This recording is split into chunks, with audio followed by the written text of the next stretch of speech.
one building, inshallah, 10 buildings. 10 buildings, inshallah, franchise. We're gonna compete with Dunkin' Donuts.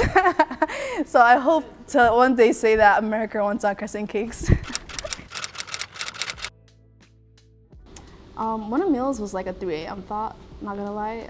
I was up one night with a case of insomnia, and I just decided that I'm gonna start a page. It was very random, didn't give it much thought. I had a bunch of videos in my camera roll, and I put it together, made a trailer, and I just made an Instagram page.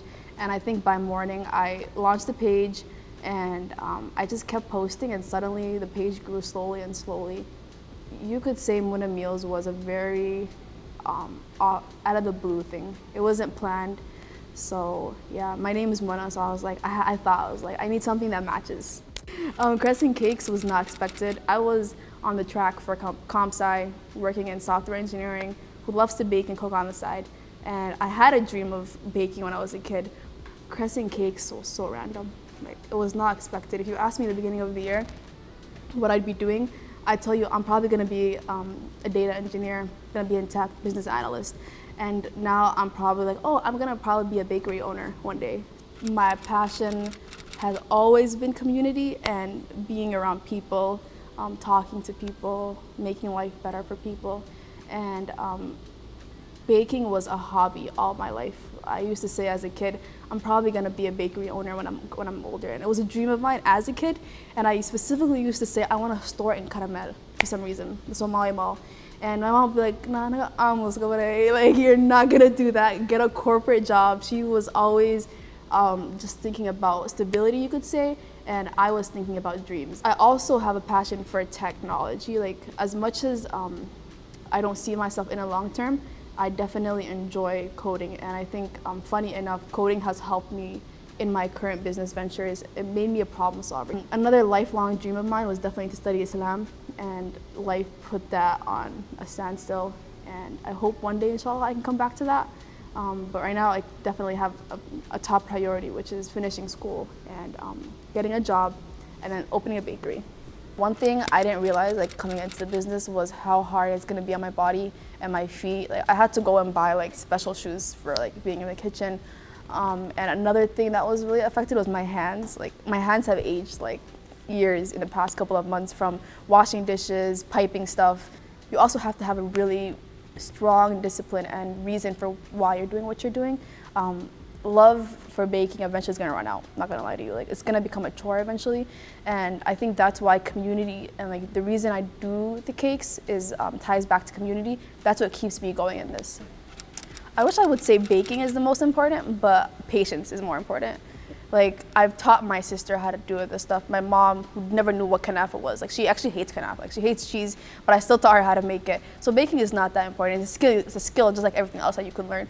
But patience is something you have to have, like, trained yourself on over a lot of times, because you will have bake fails. You will have angry customers. You will have days where you're just tired and don't want to do anything, but patience is what's going to get you through it, to see it through. Another thing I'd say is really important is being an open person. Like, you have to be comfortable with having conversations, welcoming people. I think that's one thing that has made people enjoy the cakes and come back a lot, is the fact that, like, we'll have a 30-minute conversation outside of my house, and I don't mind it at all. I enjoy it, if anything. So, like, next time you come to pick up a cake, like, feel free to just talk to me. I'll sit in your car. I don't mind. I actually have a specific memory. When I was younger, I was baking a cake with my mom, and I remember it was a strawberry cake. Like, literally, it was a strawberry cake.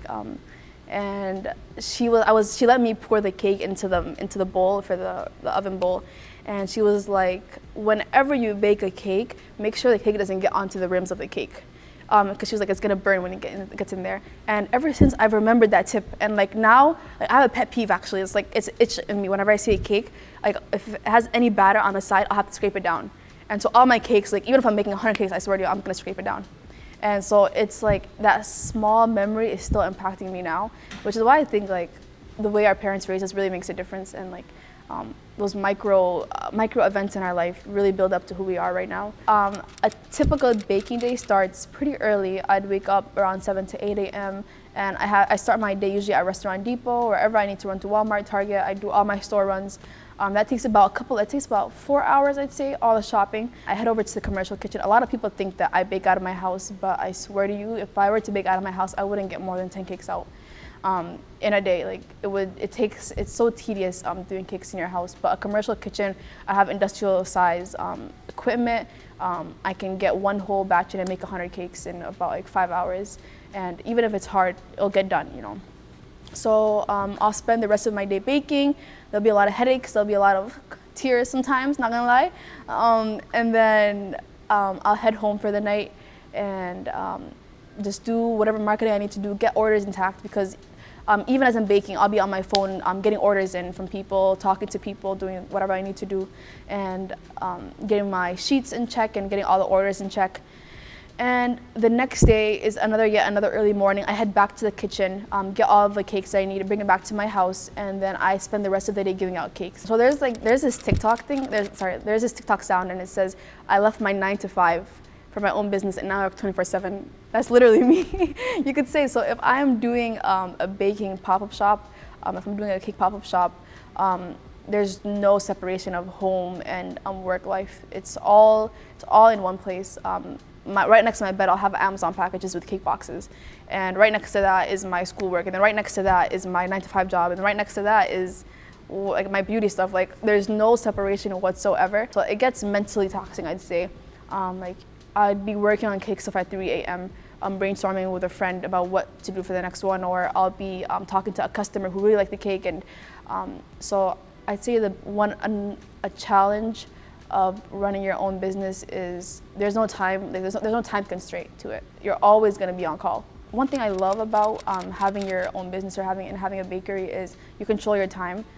I control when I'm going to be opening a pop-up shop and when I'm not going to be opening one. Another opportunity for myself personally is that I'm doing my passion work, like really. So every day that I'm baking, I don't see it as work. I'm in there, I'm making whipped cream, I'm making whatever type of cream, I'm making a cake, I'm making tiramisu. It's a more of I'm excited to get my cakes to the people, and I can't wait to hear their reviews. I'm always looking forward to the next step, I guess. I'm always looking forward to the next pop-up shop. I'm always looking forward to the next thing that's going to happen. Whereas when I was working a 9 to 5 over the summer, it felt like I can't wait for this to end. I can't wait for the summer to end. I can't wait for this or that. And with the business, I can't wait to open a store.